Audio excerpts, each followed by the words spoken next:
is adding levels to the project, modifying existing levels in the project, creating walls of various types, and also how to rotate and view the building in 3D. So let's go to Revit, and again let's start a new project in case you missed that lecture. So under the model section we'll click on the new tab, which opens a new project window just here, and we can go down and select the architecture template. When we're happy with that, we'll click OK.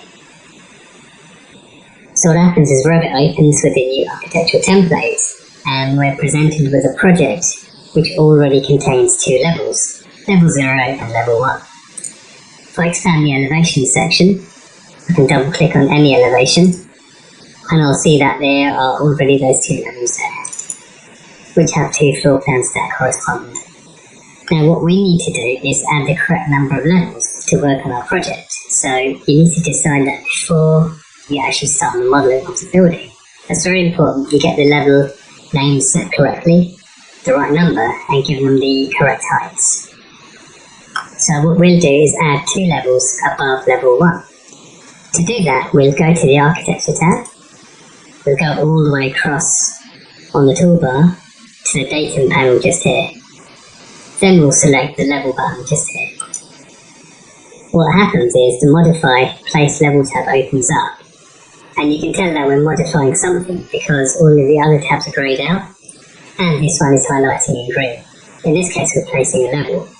The options are to draw the level manually, or it's easier to use the pick lines option and pick an existing level by using the offset box here to offset from that level. So if we enter our value, for argument's sake, let's try 3000, which corresponds to 3 meters. What that will do is it will enable us to offset from level 1. If I move the mouse to level 1, you'll see the line appear just above for the level, or if I move the mouse down slightly, the line appears just below. So that dotted blue line indicates where I can place the level. When I'm happy with the position, I'll simply left click the mouse. So let's offset above level 1 and left click once. A new level is created, and also a floor plan that corresponds to the level is also created in the project browser. So let's add another level above level 2. So with the same offset, again put the mouse at level 2, and you'll see the line appear just above. When you're happy with that, simply click again. Now we need to finish this process, so to do that, I'll click on the Modify button. Modify is like pressing escape, it just exits the command. It's important you don't keep clicking when you have the level tool active, because you might place levels by mistake and duplicate them and place them over themselves, which gets very confusing if you have loads of levels appearing in the project browser. Okay, so we need to modify these existing levels to give them the correct names and the correct heights. So to do that, we simply double click on the level 0 name, which gains us access to rename it. Let's rename this one 00 Foundation. And that will be our foundation level. When you're happy with that, press enter. The first time you do this, you'll see a dialog box appear, which says, do you want to rename the corresponding floor plan view? The answer is always yes. If you notice here, my floor plan that used to say level 0 now says 00 Foundation, so these have a connection. I've already done that, so it didn't give me the option, but the first time you do this, it will say, do you wish to rename it? Click on the checkbox to say don't ask me again, and then click on yes. Okay, so let's do that for level 1, and we'll call that one 01 ground floor. Level 2 is going to be 02 first level, and level 3 we'll say 03 roof. Enter. Okay, so these are the names of the levels in my project. The next thing I'll do is give them the corresponding heights. So foundation wants to be below the ground level. Ground level is generally a 0, that you can decide. Let's make that a minus value to represent the foundation below ground. So we'll double click on the number for the height, and we'll type in minus 2000, which is minus 2 meters. The ground floor wants to be at 0, so we'll make that 0. The first level wants to be 2600 for a project, and the roof is going to be 5200. Okay, so we've made the levels for the project. It's important you do this before you start the modelling, because it has implications further down the line. So decide on the number of levels you need, give them the corresponding names, and also decide on the heights you wish for the project. So you may wish to check against any existing elevations and follow suit. Okay, so next we can actually start the modelling for the foundation walls. Now, foundation walls have depth, so what we're going to do is model them down from the ground level and attach them to the foundation level. Usually, other types of walls go up in height, and we can set the height to attach to. For the foundation walls, we start from the level we want them from and go down to the foundation level. So the process of modelling in Revit is to double-click on one of the floor boundaries to model the walls. You can't model walls in an elevation view, you have to be in a floor plan view. So to do that, I'm going to double-click on the ground floor level. That opens a level for ground floor. As explained previously, these 4 circles correspond to the elevation markers, north, east, south and west. So don't delete them. When you start modelling, it's a good idea to model within these elevation markers, simply because it will keep the elevation views on the project. If I was to model outside somewhere, if I was to go to an elevation view, it wouldn't give me the full view range for that elevation because it's not within the markers. If your project is large, if the building is larger than the scope of these markers, you can actually move them further outwards. So you can do that later on. But for our projects, the building's of the correct size and it fits within these markers. So I'm on the ground level and I can check. I can see that's worked because it says ground floor in bold, so I know that level is selected. Now to start drawing the walls, I'm going to go to the Architecture tab, click on the Wall tool, and what happens is my Properties panel changes to the Type Selector at the top, as explained in the first user interface lesson. So the type of wall that I want is a foundation wall, so I'll click on the Type Selector, and the one we're using is 300 concrete footing, which is available just down here. If you can't find the wall type that you want, but you know the name, the other way to find it is to simply type in any part of the name. So if I was to type in 300, all the wall types with 300 in their name start appearing, and I can select the footing one, which is a foundation wall. If you notice now the Modify tab opens, so every time you perform an operation, this Modify tab usually opens, and this time it says Place Wall. And in this instance, the options bar gives me different total options for placing a wall. So they are depth. The foundation one has a depth and it automatically knows that, so that's grayed out. What you need to do is set the depth you wish it to go down to. We are on ground floor, and you can see that here. So we are setting the wall to go down from ground to foundation. So using the drop down here, change that to foundation. The other options are location line. Now location line is where it references the dimension for the actual wall. So if you wanted your dimension to be from the centres of the walls, you could use that option. If you wanted it from the finished face exterior, it's the outside finished face, or the inside finished face, there's different options. We're using the option for finished face exterior, it's a finished face on the outside. So we'll click on that. The next option is for chain. Chain means it draws more than one wall at a time. If you untick that, it only does one segment at a time. So we'll leave it ticked. We don't need an offset, no radius. Join status, leave that as allow. It automatically joins the walls when you have any segments that connect together. So to start modelling, I'm going to click near the west elevation, just inside of it around here. It doesn't matter exactly where, but for argument's sake, around here. When you click, you'll see the walls start appearing on the modelling area. So if that wall doesn't appear for you, it's because you made a mistake with the elevations and you should start them again. The wall should appear, as you can see here, and I can use my mouse to set the direction.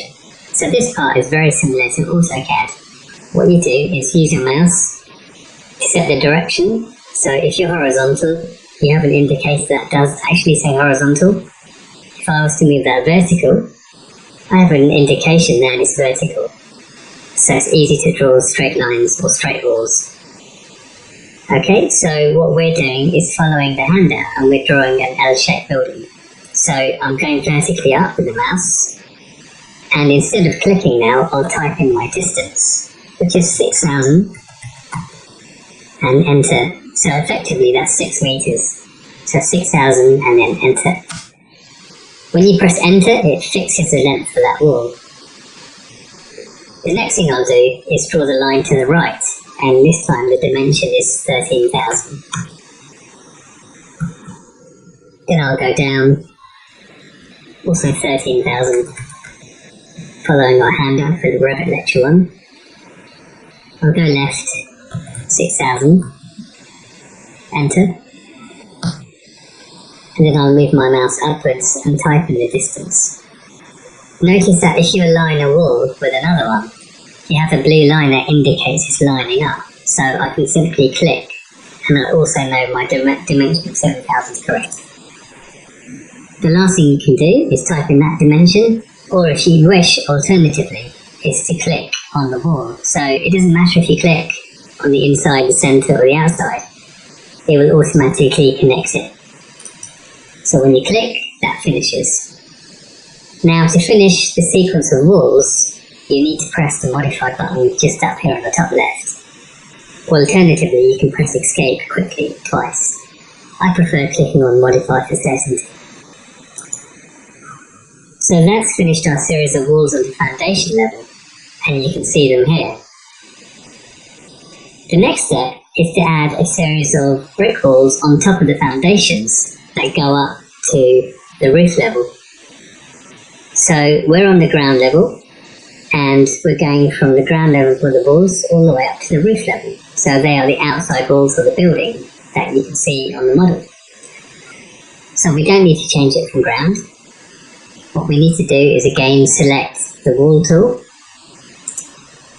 and this time with the type selector, we choose a wall that says wall EXT 215 BWK. That name generally indicates what type of wall it is, so exterior 215 probably for thickness, and BWK stands for brickwork. So we'll select that, and this time notice that on the modify panel, and we're placing the wall again, on the options now it says height, because it knows that type of wall wants to go up with the height, so we'll leave that as height. And we'll change it from being unconnected to going up to the roof level, so that will attach to the roof level. So we'll click on roof. The next thing we'll do is we'll set the location line to be core face interior. Chain wants to be selected. We don't want an offset, and the rest of these settings are fine. So what we're doing using the handout is following it from point 1, position 1, and going all the way around the building and drawing over these existing foundation walls. So let's zoom in slightly. I'm going to click on the inside point here, so make sure you click on the inside and not one of the outside endpoints. If you notice, these endpoints also correspond to what you have in AutoCAD, so you have endpoints for the ends of lines, and also midpoints for the mid positions of lines as well. So we'll click on the endpoint just here, and you should see the walls start appearing. Now what we're doing is going around in a clockwise direction to position 2, clicking on that endpoint, and continuing to draw all the way around the foundation walls.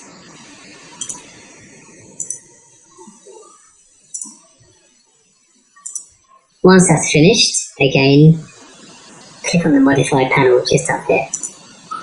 So that's the foundation walls and also the exterior brick walls on top. We want to check that in 3D to make sure we have drawn the right object. So there's two ways to change to a 3D view. Typically we'd use the project browser, expand 3Ds and double click on 3D.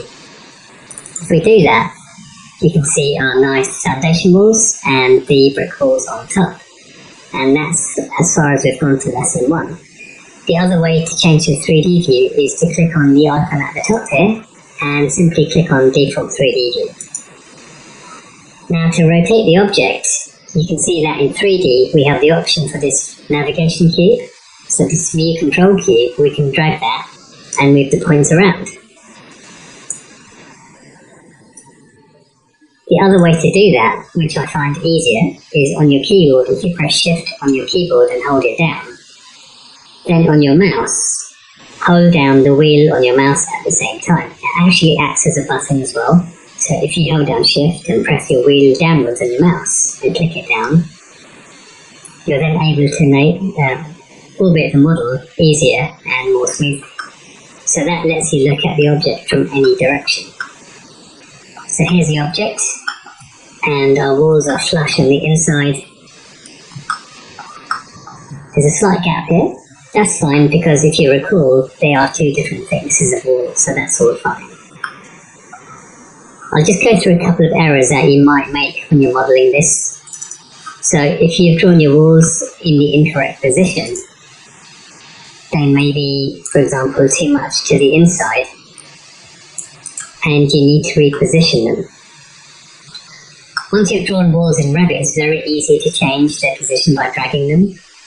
So to do that, you can select one of the walls, it highlights in blue, and notice that the cursor changes to a crosshair when you hover over the wall. You can then click and drag and move the wall in position. So the line on this wall on the inside wants to be flush with the inside line on our foundation wall. So we'll drag that and position it directly over that wall line just there. So if your walls are in the wrong position, then you can adjust them by doing the following.